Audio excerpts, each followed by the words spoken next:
This is where the big boys play, huh? We ain't here to play. At the total combined weight.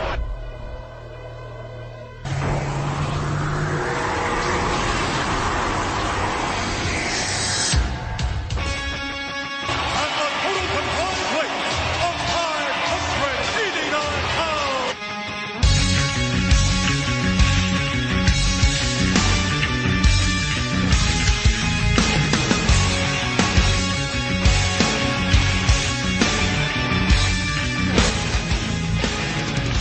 Welcome, ladies and gentlemen, at well over 500 pounds, this is where the big boys play. All right, welcome to the show. This is At a Combined Weight. I'm your host, Charlie Dudley, with Robert McElroy. As I said, this is At a Combined Weight, taking a retrospective look at WCW Monday Nitro, specifically the NWO era, or the beginning of the NWO era. Today's episode is June 2nd, 1996.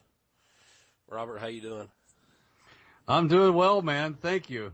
Good old June 2nd, 1996, and kind of Mean Gene era. Which I pop for so hard. Mean Gene Okerlund really is not just for nostalgic purposes. He really and truly is, after all these years, one of my favorite people to come through wrestling, whether it's an actual in-ring talent or a broadcaster, ring announcer, anything like that. Mean Gene really does rank number one for me. Or he's up there. He's on my Mount Rushmore. To be hyperbolic. Yeah, when you met him at what was that, WrestleMania in Atlanta?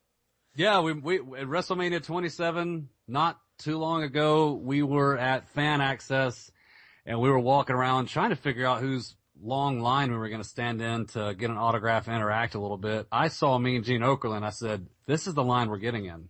Yeah, no doubt. Yeah. There was, and no disagreements from the Tyrant. We got right into that line. The Tyrant, of course, is Charles Edward here before me. So yeah, that was fantastic. And so revisiting Nitro is revisiting the absolutely amazing work Mean Gene was doing as well. And live television is hard. I've never done live TV. I've done live radio. And it's really hard. He did an amazing job. So to open the show, we have Mean Gene Okerlund talking to the Shark, who of course had been humiliated, had half of his head shaved. You got Big Bubba in the ring awaiting him for the first match of the night, but first he and Mean Gene do a segment together. And this is where Shark says, I'm not a shark. I'm not an earthquake. I'm a human being. He's not an avalanche, because that was his name in WCW. Excuse me, he's not an avalanche. He's not a... Because they just kept giving him like natural disaster names. Yeah, he's not a mountain. He's not a tsunami. I'm a man. I'm not a longleaf pine. Yeah. I'm a man. I am John Tenta. That was the most human moment I ever saw out of him. Yeah, it was. And, it was really endearing, actually, I thought. He's looking to get revenge for the haircut. Says his name is John Tenta. For the rest of his WCW run, that's what he is John Tenta, until he leaves WCW to go to WWF, to go back, and he becomes Golga, the member of the Oddities that carried around the Eric Cartman doll. And this match would end in a DQ. As I recall, it was a pretty quick quick Tenta match. chases Big Bubba out with some shears, and Schiavone loses his shit. And he's like, he just picks up the shears, and he runs after Big Bubba. And Zbyszko acts like Tenta's some psychopath. And then Schiavone's like, Big Bubba had him in the ring the whole time, and he's like yelling. I love when Schiavone like yells. Super underrated commentary guy. Schiavone funny stuff. is. Absolutely. I was nervous as a viewer when he broke out the sheet. I didn't know what kind of spot they were going to do while he had the scissors in his hand. I was like, what, this could, if they try a spot and one of them's holding scissors, this could go south in a bad way. Oh, yeah. Yeah. But chest gets tight and whatnot. Yeah, no, those of you who know me best, I can't there's certain things that make me nervous to the point that I feel like I'm going to have a heart attack at age 30. And, not that I reached that point, but I thought, what are they going to do with scissors in hand? When I saw him bail out of the ring, that became a non-factor. Yeah, and this just kind of pushes their feud a little further. Tenta, as the Shark, was kind of unceremoniously given the old Spanish elbow out of the Dungeon of Doom. And so this kind of forwards their feud a little bit. Big Bubba versus John Tenta. Second match on the show, one of my favorite guys of all time. High Voltage versus Faces of Fear. High Voltage were some more power plant guys. One of my favorite guys of all time, Ming, in the Faces of Fear. Ming and the Barbarian. Love freaking Ming. Loved Haku back in the day. Anybody that can wrestle without shoes, in my opinion, is a badass. I love him too. But he wore boots in WCW, but still. He was fantastic. Ming was a great talent. Of course, Haku, also really, really great. I love the fact, something I made note of during this match, you have Ming and Barbarian that go by the moniker Faces of Fear, and Ming really was one of the more feared and respected men of all time in that locker room. It's pretty well documented the things he would do to people that messed with him. Pretty gruesome stuff. And so he was not screwed around with. And here he is in a team called Faces of Fear. I thought, perfect. It's not even a gimmick at that point. Yeah, legit tough guy, Ming. And, this match was pretty much just a glorified squash. Face of Fear, get rid of High Voltage pretty quickly. High Voltage, it was an enhancement talent throughout the 96, 97 era. Just two guys that jacked up guys. They didn't really work terribly well. The Face of Fear, this is just to get them going in the right direction, maybe heading for some tag gold, heading for Harlem Heat, heading for, the tag team champions at the time right now were Sting and Luger. So, Face of Fear, getting them in the right directions to build them toward the tag titles. Then we go to the back and have Luger and Sting promo to push the main event tag match. And this is the point where I pointed out to you, I thought that you would really enjoy Mean Gene Okerlund losing his cool on the Steiners and Luger and Sting, because Rick and Scott come in and they start arguing, and Mean Gene yells at Scott Steiner, I will never conduct an interview with you two gentlemen again. Yeah, absolutely not. Tony Schiavone, back to you at ringside. Yeah, it was pretty great stuff. I kept an eye on Gene throughout that whole segment.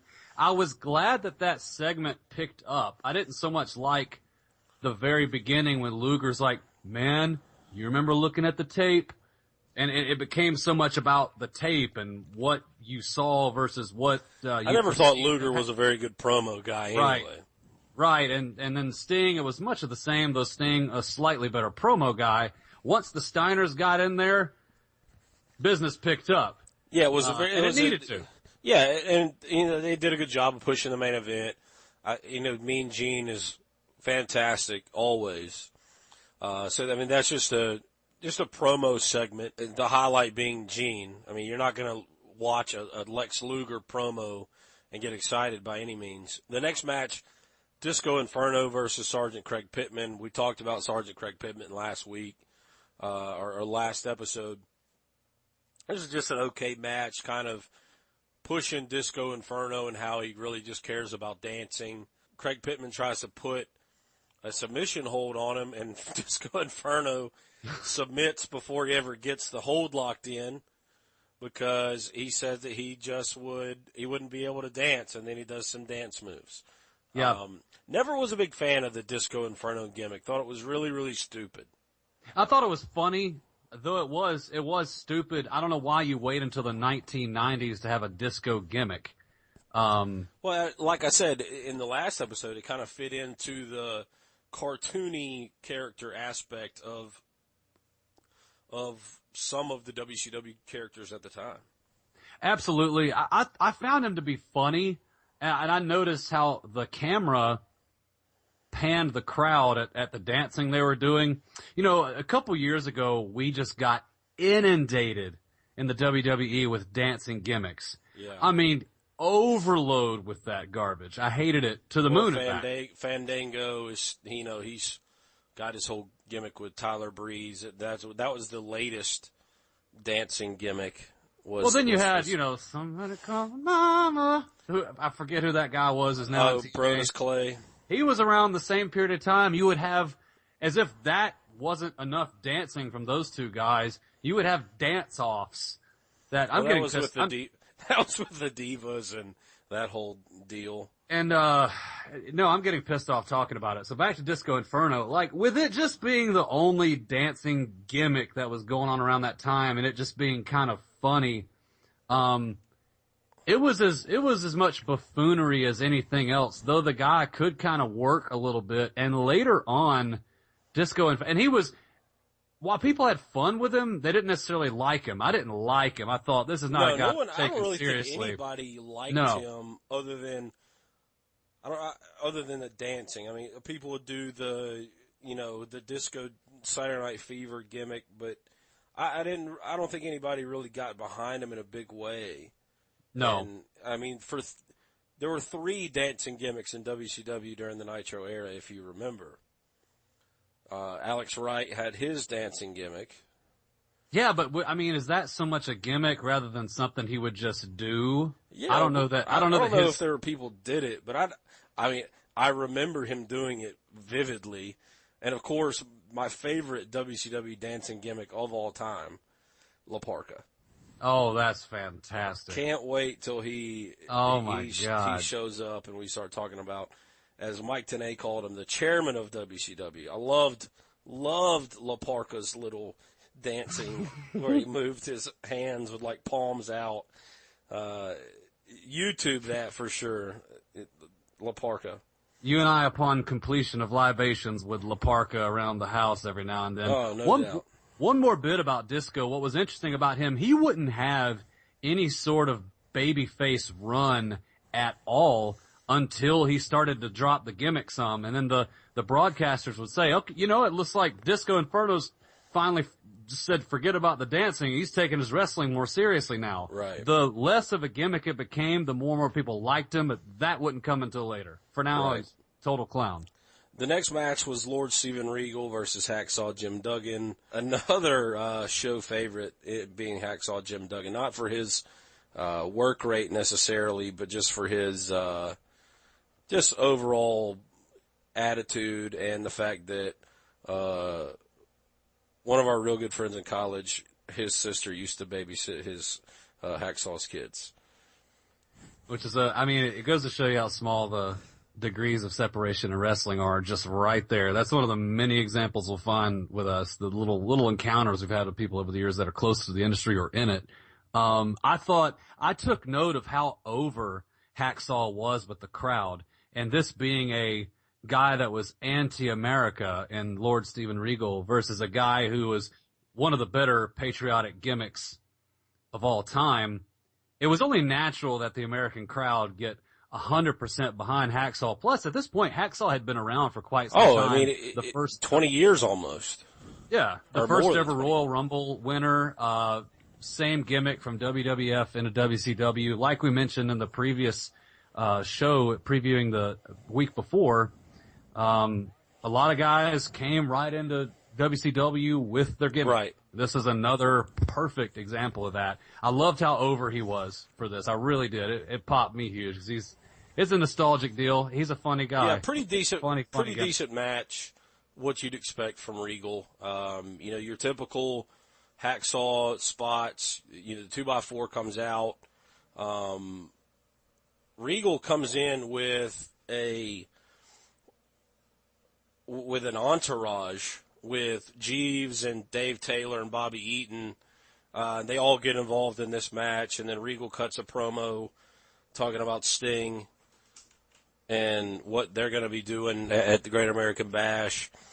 I mean, I could listen to Regal do promos all the time because he's just so good. Absolutely. I liked him when I used to watch WCW because he used to be a great bad guy with all the cruiserweight type, like U.S. champion type guys.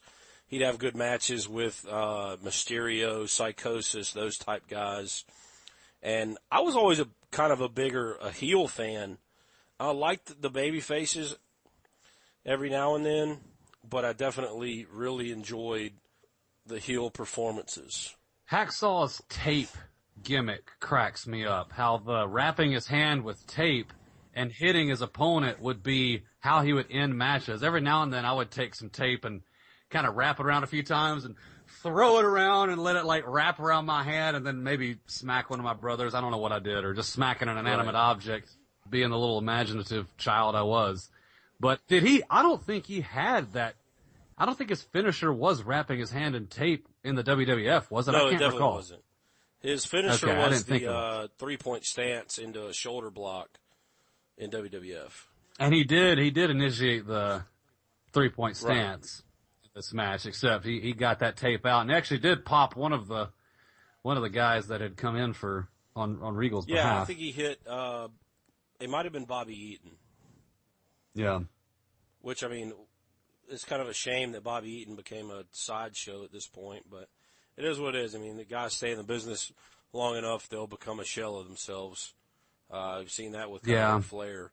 Up next, a guy that you really, I think you enjoyed him more than I did ever, was Kevin Sullivan. Oh, before we go into that match, I made note of a couple really hilarious quotes that happened during the Mean Gene Regal segment. Gene tells me, he's like, all right, I've got to hand it to you. You've got the Blue Bloods working here like a, hold on, how does it go? You've got the Blue Bloods working here like the back room of Kathy Lee Gifford's shop. Did you? I barely understood it. That was like really, really hilarious. I guess during the time, and I kind of remember this, is like Kathy Lee Gifford had a clothing line, and it came out that she was like having sweatshop labor. Okay. So that more of like bringing a mainstream headline in to create for a funny quote. Another thing I thought it was funny, Gene talked of how he had to pay a fine, and Regal did, but he said, I paid double the fine, so now I'm in bloody credit. Yeah. That's perfect. That is so heel to and like a rich heel, which is fantastic. I'm gonna pay double, that way the next time I screw I don't up, have to pay anything. I'm in bloody credit. Yeah, it was good. Good heel stuff from Regal for sure. But let's talk about the next match. Your boy, Kevin Sullivan. Never was a big Kevin Sullivan fan. I know that Dungeon of Doom. I've seen some of his work from Florida and whatnot, but I just never understood how people could be afraid by being afraid of a guy that was his size. I mean, it's kind of like how Joe Pesci was such a feared, bastardly little shit in Casino and those type. But he had a gun. It can happen. It can happen. He had a gun though. Kevin Sullivan's 5'10", and he's kind of fatter. I just didn't. I never understood the allure of Kevin Sullivan as a kid, and his matches were pretty terrible in WCW. I mean, except for the Great American Bash with Benoit. So the reason I liked him is the reason I liked him so much is the Dungeon of Doom gimmick helped him. He was it kind of the unheralded leader of that group, a very dark, frightening group that had fine presentation, as we talked about in the last podcast. Dude, the most frightening Joe Pesci scene ever was when he took a ink pen and kicked that guy's ass with it, and then proceeded to just skull drag. And that bar, you can book a guy, or in the case of film and TV, write a character that is feared, respected, etc. I just never understood the allure of him. I mean, never understood it. And I thought the promo at the end of the match, this was a squash. Prince Iaukea was his opponent, and Iaukea would go on to have some good matches in the cruiserweight division, hold a title. But this was the backdrop and the push of the other portion of the Horsemen, with Benoit as a Horseman, kind of the up in the air, back and forth. With that Arn and Flair, were they behind Sullivan or were they behind Benoit? Mm-hmm. And then of course, Benoit and Sullivan are going one-on-one at Great American Bash. But Sullivan cuts a promo on Benoit, and he mentions Hogan and how Hogan's coming back, and Hogan is going to target certain individuals. And little did he know, or little did you know as a watcher at this time, that Hogan wasn't going to target the Dungeon of Doom at all when he returned. This is true. I remember as a kid, Sullivan and Benoit's feud feeling very, very real to me.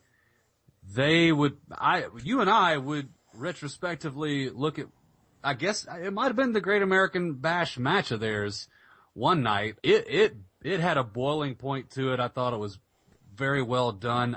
If I can believe that you hate the other opponent, well done. Yes, it was easier to come over on me, that kind of thing, as a kid, but still, I believed it with all my heart and soul that those two guys hated one another's guts. So we'll build to that at the Great American Bash. And one thing, the Taskmaster, Kevin Sullivan, he does a promo he's talking about Benoit, and they show Brian Pillman walking out. And this was a big kind of shoot angle. It led to Pillman becoming the loose cannon character in WWF. Pillman kind of breaks that kayfabe wall within that instance. Kevin Sullivan was the booker at the time of WCW around this time period, and around that time period especially. And Pillman felt like he was being held down. They talk about this in the Pillman DVD that WWE put out in the mid-2000s. But, Pillman walks out and says, I respect you, Booker Man, because that was part of their match. It was like an I Quit match, but you had to say, I respect you. And so Pillman says, I respect you, Booker Man, talking about Sullivan, and walks out. Pillman leaves WCW. And there was kind of a realism, which we didn't really know as young guys, but, with Kevin Sullivan, his ex-wife is none other than woman. Yeah. So, that's back-to-back feuds here with realist elements that involve Kevin Sullivan, with Pillman leaving and becoming the loose cannon character, kind of honing that in WCW and blowing up, or honing that in ECW, and then it kind of blowing up in WWF with the gun angle with Steve Austin, and kind of launching the Stone Cold character as well. And Benoit steals woman from Kevin Sullivan, and that was part of their. They feuded for a year. I want to say that they feuded well into the next summer. It would, and from what I remember. Yeah, and I also, as I recall, it would result in, I want to say that was like the last match Sullivan ever had was against Benoit, at least his last in WCW. I'm trying to trust my memory on that here, but I think it culminated into a career-ending sort of feud, like whoever loses leaves. Yeah, it like one of these things. I think it was like Bash at the Beach '97. Yeah, they had a retirement match, which is how if you're a long-standing wrestler, that's how you want to go out, is having a retirement match. Oh, yeah. Being forced to retire because you lose in it's very old school booking, like a loser leaves towns in the territory era.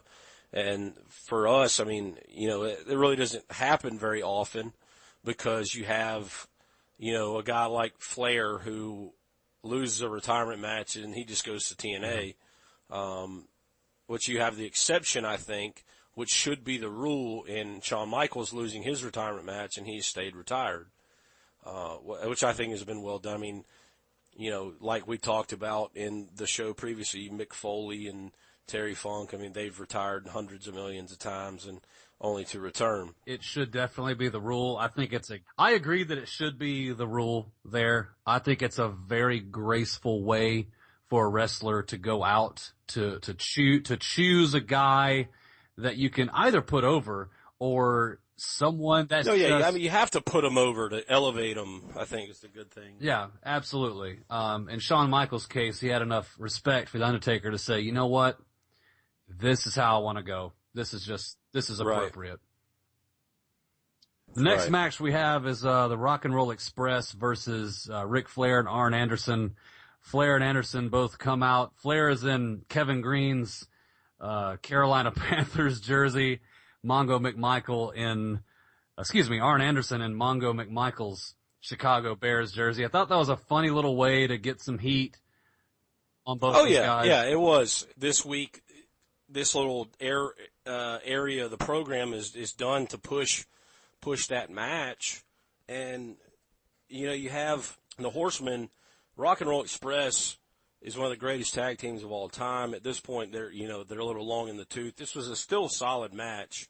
One thing I wanted to point out before we get into the match itself and kind of the push for the Horsemen football match at Great American Bash is I forgot about the little countdown that they did between hour 1 and hour 2 where they'd put the screen, it would just explode and then they'd do pyro to start hour 2. I thought that was a good kind of trip down memory lane, if you will. It was, and I remember seeing that and wondering if maybe it was a mistake timing-wise that you had, I think it was Arn Anderson and whichever member of Rock and Roll Express it was in the ring already wrestling when the 15-second count. Right. I thought, okay, maybe it was a mistake. Like they started a little too quick or whatever. Right. I thought that was interesting. The big deal made about a second hour of live wrestling, as you noted in the last podcast, so much time was spent by the broadcasters pushing other matches, but just as much selling WCW. Always plug in, this is where the big boys play. Selling the product because they had a big-time competitor in WWF. And this is a part of that. This is, look at us with our second hour. Yeah, exactly. I remember it at the time, and I mean, now it's kind of a ridiculous thing, but I mean, at 11, you don't really know the history of the Rock and Roll Express. And I just thought that their look looked really, really dated. And I know most people listening that are not from the state of Alabama think that everyone in Alabama has mullets and wears like jean shorts and no shoes and rides tractors everywhere. And I thought that their gimmick looked really dated when I was a kid. Because, the mullet was out of style, especially down here. I just thought they looked kind of, I don't know. I thought they looked ridiculous. I was like, why are these two old guys like still not wearing shirts and acting like they're cool and stuff? I didn't get it back then, but now, I mean, knowing how good the Rock and Roll Express were, I mean, I'm pretty sure the Rock and Roll Express still have mullets now. They might. Most wrestlers try to stick with their gimmick. It's hard to change a grown-ass man from anything, much less a I think Ricky wrestler. Morton probably still has a mullet. Their look to me, I don't have memory of them as a kid, but in watching this match now, it looked to me like, much respect, but like, I could tell their better days were behind them. Oh yeah, it was a very dated look, especially with like the clean product that a lot of the WCW guys, I mean, a lot of the way that they looked, I mean, clean, cut up guys, big, they kept pushing the power plant. You have guys, a lot of guys that looked like, your Lex Luger, Sting. Not that Ricky Morton and Dennis Gondry were were completely out of shape and they're just beer bellies, but they weren't like cut up specimens. Right. Like you usually saw in your WCW, WWF, big pushes in that era. I thought it was a pretty good match. It wasn't bad. Old school tag match. What you'd expect from the Horsemen and the Rock and Rolls if you were a wrestling fan who had seen the Rock and Rolls outside of, because the Rock and Roll Express, they were real big in the 80s. And, we were kids that didn't watch the old Jim Crockett stuff. So, we weren't really exposed to them. True. I love during the match, we're going to be highlighting Heenan wonderful quotes and what have yous and little tidbits every time we do this, but I love how they're talking about his briefcase and what was in that briefcase, and Bischoff tells him, he's like, I await with bated breath. Heenan's response to that, well, if you don't eat minnows, that wouldn't happen.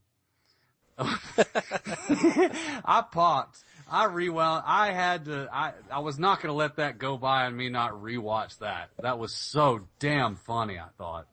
Yeah, Heenan had a lot of good one-liners and little sarcastic comments. The backdrop for this match, as was for a lot of WCW matches, was pushing something else during the match. They kept pushing the Horsemen, Kevin Green, Mongo McMichael match for the Great American Bash, and, teasing how Heenan would be managing the Horsemen at the Bash, pushing how unprepared Kevin Green and Mongo were going to be because, they're going up against two of the greatest wrestlers of all time.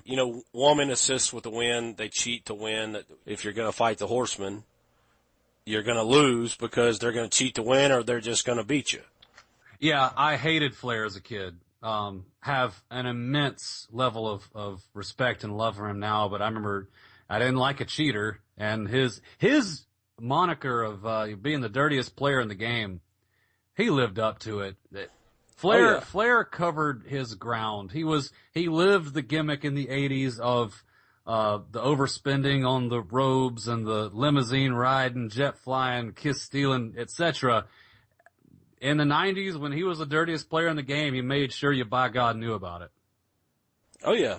Yeah. And in the early 90s, I'd catch some Clash of the Champions here and there, and I had a like for Ric Flair, not as much as, as a respect and a retrospective way as I have now because, I've read books on him, watched DVDs, seen him on WWF programming and, watch old stuff through the network, but back then, you kind of understood, hey, here's a guy who still got it. It very similar in that vein, in that era to me was like Brett Favre in his latter years, how he could just still throw the shit out of the football, or Peyton Manning, how he was just a wily veteran.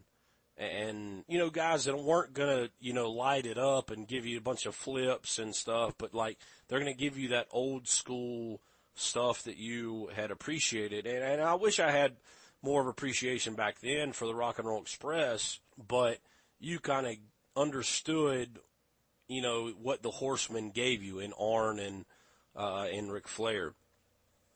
Post-match, we see Heenan announces that he'll coach the Horsemen against the Kevin Green, Mongo McMichael tag team at the Great American Bash. I thought Heenan did a good job saying that he wasn't coming back, the little bait and switch. He says, I'm not going to come back and manage. And, Flair and Arn are, looking disappointed. Flair, what about the girls? What about the girls? He promised them the broads, What about the girls? Loved that. And then he says, I'm going to coach. I'm not going to manage. I'm going to coach. Yeah. And just has a different kind of feel to it. And so, he brings that aspect into play. Like we said before with WCW pushing things besides the match, I think this was evident throughout this. At least they're pushing stuff that has to do with the people wrestling. Exactly. Then we have another Glacier promo. Get another one. Feeding off the Mortal Kombat gimmick. And, keep in mind, think about this in perspective of today. the first, like, the Glacier promos start in May and run into June, and we don't see him until, like, late summer, like August, September. He doesn't debut until then. I mean, that's a long build. Unheard of today. Compared to now, it's like they hot shot guys onto the roster, or you'll see, like, you know, you don't really see a ton of promos that will just, or vignettes that are pushing a gimmick that's going to develop over time. I agree, and I've seen the WWE of today in the last 2 or 3 years do things that would have been gold had they just taken their time. Oh, yeah, they rush everything these days. They rush everything. I remember you and I were watching the pay-per-view at your grandparents', actually, many years ago when CM Punk and John Cena just tore the house down. Yeah, Money in the Bank. Money in the Bank, Punk walks out after that, and right, yeah, Punk they walks rushed out through after that.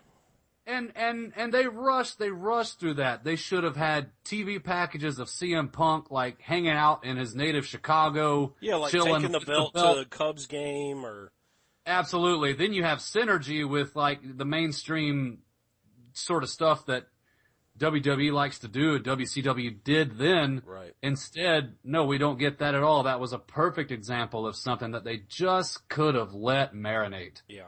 Up next, after the Glacier vignette, we get a Hulkamania. Yeah. We get a Hulkamania, and it talks, and one of the Hulkamania, Hulk Hogan says it, the power of Hulkamania will live forever. How ironic. Oh, yeah. How beautiful. That's perfect. That's kayfabing. I want to be tricked. I want to be kayfabed. People go to a magic show to be tricked into something. Lead me to believe that you're making this, that you're sawing a woman in half. Yeah, lead me to believe Hulkamania is going to live on forever. Right. Only to have him turn heel. Which will happen here in the coming weeks. Well, and if you want to believe what a lot of people say is that, you know, Hogan just glommed his way into the third man spot, and that they didn't know that at this point that he was going to be the third man. So they're still, like, preparing for him to come back and be, you know, the red and yellow, what you going to do, brother? But then he gloms his way into the NWO angle. So it's completely different. So, yeah, and it's very, very, it's funny to look at it retrospectively because, you know, they're building for his return. And when his return happens, it's one of the biggest moments in wrestling history. Oh, yeah. No, absolutely it is. Up next, you had the Giant versus Ice Train, which was a total squash. Total squash. And then the Giant squashes Scott Norton, too. The choke slam is being built up as, you know, the most devastating maneuver. You know, he had choke slammed Luger through a table. He choke slams Scott Norton twice, and everybody thinks he's dead. I mean, Norton lays there for a good, 5-10 minutes. Yeah, he does. I love you get Mean Gene out there after the squash, and Giant's pissed off, asking him why he's cutting TV packages of Hulk Hogan when he's beaten, right. When the Giant has beaten the likes of Luger and whoever else. Loved that. I thought that was appropriate, something good to promo about as an angry heel champion. Yeah, I mean, they're just pushing he and Luger facing off at the Bash. The Giant choke slamming Scott Norton twice to our next match, which has Hugh Morris up against Scott Norton, and Morris comes to pick the bones of Norton, kind of beats him up, and then Norton explodes and turns the tables on him and wins. Yeah, I thought I didn't like how it wouldn't have bothered me had Norton sold the fact that he was still woozy and beaten up from 2 choke slams and had actually put Hugh Morris, Bill DeMott, into some kind of submission or whatever his finishing move was. I felt like Norton just kind of punched him a few times, or kind of like hit him in the throat, or I don't know what exactly he did. Well, they blew the finish. Because Norton's supposed to, Morris is supposed to do the moonsault, and Norton's supposed to kind of turn it into a power slam, and they just totally botch it. That's why it looked like a kind of a weak finish. Makes sense now. Because they just go straight to the finish. I mean, if you go back and you look, Norton's supposed to catch him, but he doesn't. But, I mean, it's live TV, so they just kind of went with it. Right. Okay. Well, that makes total sense Up now. next, you've got Mongo and Kevin Green vignette. They're trying to figure out what they're going to do. They're kind of going through it's kind of a gimmicky X's and O's drawn on a whiteboard deal. And then they have their light bulb because goes of off, a Slim if you Jim. will. Because Kevin Green is eating a Slim Jim. Nice product placement there with WCW. They think about Macho Man. And, of course, hearing Heenan react to this was great because he's already pledged his loyalty to the Horsemen. And, he has a long-standing, if you're a fan of WWF and WCW, or if you're one of those fans that made the transition over like I did, that Heenan was always talking bad about Macho Man. Always running down Macho Man, always running down Hogan. And this kind of speaks to that same vein. He's totally terrified that Macho Man is going to be coaching them, or that the idea of him being involved. So we kind of transition to our main event. Sting and Luger, who are the tag team champions at the time, against the Steiner brothers. The titles are not on the line. The match breaks down. Giant shows up to attack Luger. Luger and the Giant face off. Scott Steiner, Sting, and Luger clothesline the Giant out of the ring, and the announcers put over the fact that it took 3 guys to get him out of the ring, but it's going to be Luger one-on-one at the Great American Bash against the Giant. So it did a couple things. One, it keeps the Steiners strong, obviously. A screwed finish, which a lot of the main events during the Nitro era had no finishes or screwed finishes or lead to brawls, which is exactly what happened here. And it also pushes your main event for Great American Bash, which Luger and the Giant. Can Luger beat the Giant one-on-one? That took 2 other guys to help him get him out of the ring, and that's what WCW is trying to do at this point. What are your thoughts on this whole match? It serves as a backdrop to push the main event in the Great American I agree Bash. on all fronts that it keeps really everybody strong involved. Frankly, it gets me excited today to watch the Great American Bash. It's been a fine build-up to it. Pretty much everything on the card. There's nothing. It's not like these days where I'm like, oh, there's a couple matches I'm looking forward to, but these other 2 or 3 are gonna suck. I don't feel that way at all about any of the cards. Or you're looking forward to the matches, but you really didn't like the build. That has happened more times than I'd like to know. Just before everyone combines their efforts to clothesline the Giant out of the ring, I love how they had Randy Savage call in, and Eric Bischoff is like, well, wait, we got him on the line? Okay, yes, good. And Randy Savage comes in. Bischoff was always like, wait, he's messing with his earphone. Wait, I'm receiving word from, just giving us that little stuff, just selling to us, tricking us. I love that a lot. And it was fantastic to have him call in and confirm it that way. And like you said, Heenan he's begging him not to. Yeah. He's just terrified because, I mean, Heenan puts over the fact that Macho is unsettled at this point. He's been banned from buildings because he's psycho and he's elbow dropping referees, and Heenan's afraid that Heenan's going to be caught in the crossfire because if it busts down to a 6-man deal, you have Flair and Arn against Mongo and Kevin Green. You've got to think that the 2 managers are going to go at it, and Heenan wants no part of Macho Man, especially a off his rocker Macho Man. So I thought Heenan did a good job of pushing that and kind of pushing the fact that he was terrified of Macho Man and kind of begging him. Heenan never afraid to play the coward or, talk big until he's faced with the actual danger.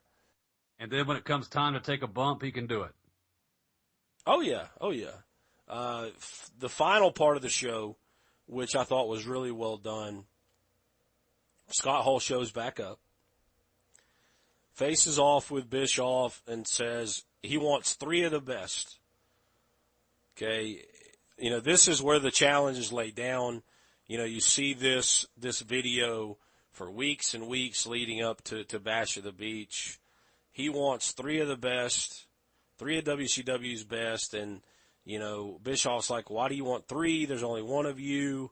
And then Hall says, I'll be back next week with a big surprise. Then we see something that I had honestly forgotten about. After the melee and the brawl, Sting shows up. Sting shows up and has a face-off with Hall and tells him he's been out here running his mouth for the last couple of weeks. And then Sting slaps him after Hall throws the toothpick in his face. And then security has to separate them.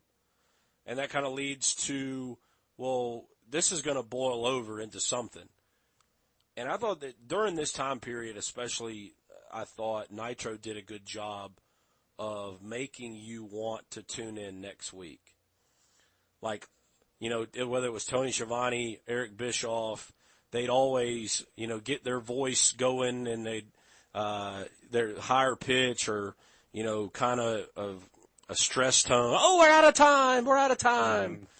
And you're like, oh, damn it. If they just had more time, we could see what's going on. And then that's what happens here. I mean, typical WCW fashion. We're out of time. Yeah, that they would keep that going forward, and they would do some really fascinating stuff with Sting. I love that it was the first time you have a representative of WCW face off against right now, who is the only member of this three-headed monster in Scott Hall. It was the perfect representative of WCW. Sting was, in many ways, the face of the organization. Hulk Hogan be damned. Oh yeah, no, Sting was always, even when Hogan was in WCW, I think Sting was always the franchise Absolutely. guy. So to have him come out and speak on behalf of WCW, I thought was very well done. To not put up with getting the toothpick thrown in the face, the classic Razor Ramon heel move. Just smack him one good time and say, man, you're declaring war. We got one for you. Sure. Watching it back again, it's kind of like binge watching your favorite TV show, and you know what's going to happen, but you don't remember like the little things that lead up to it. Right. So that's one of the other things that, it makes you excited to watch the next episode and, see what the big surprise that Hall brings in, which is obviously Kevin Nash, but, and you kind of see that, the WCW guys haven't really legitimized the threat yet until this point where, they've got guys coming in. We've just seen Hall, and he says that we're going to take over. And as a fan at the time, you're like, what does that even mean? Like, what does it mean they're going to be taking over? You know who I am, but you don't know why I'm here. What does that even mean? Why are you here? And they did a good job of slowly building to that. You got to think when you see Sting here, you're like, okay, it's one-on-one at this point. Like, you see that Sting's probably going to be in the mix of one of the 3 guys. You're kind of wondering, well, who else is going to be, who is Hall going to bring in with him? Who else is going to be with Sting, which they haven't even dubbed them the Outsiders yet. And we'll see that in the coming weeks. So, and they haven't even called him Hall. They just said, this guy. Which everyone knows exactly who it is. It's very, very well done. And right. In regards to Sting, I think as a viewer watching that for the first time, whether I was 10, whether I was 30, I'm going, like you said, like you feel like it's going to be a one-on-one deal. Scott Hall, we're obviously going to see them. Maybe that will be added to the card at American Bash, but they would kind of, I don't know. The Sting with this whole angle, I mean, there were weeks, there were evenings that I thought Sting would be an NWO guy, but then it didn't seem on board for it 100%. And the fascinating Crow angle would go down because he's a torn, depressed man. That's going to all be really fun to watch unfold. Yeah, most definitely. So at this point, we're wrapping up the June 2nd, 1996. It is June of 2016, so hopefully we'll be able to catch up and be almost exactly 30 years to the day on some of these shows. 2 shows in, taking that walk down memory lane. I hope you guys are enjoying it. As always, make sure if you're listening on SoundCloud and YouTube, make sure you go and check it out. Check out PW Insider. Elite.com is the best money that you'll spend on wrestling. If you're a lapsed wrestling fan, it'll get you back into the business, or you can still have that nostalgic kind of thing and keep up with the wrestling business afar.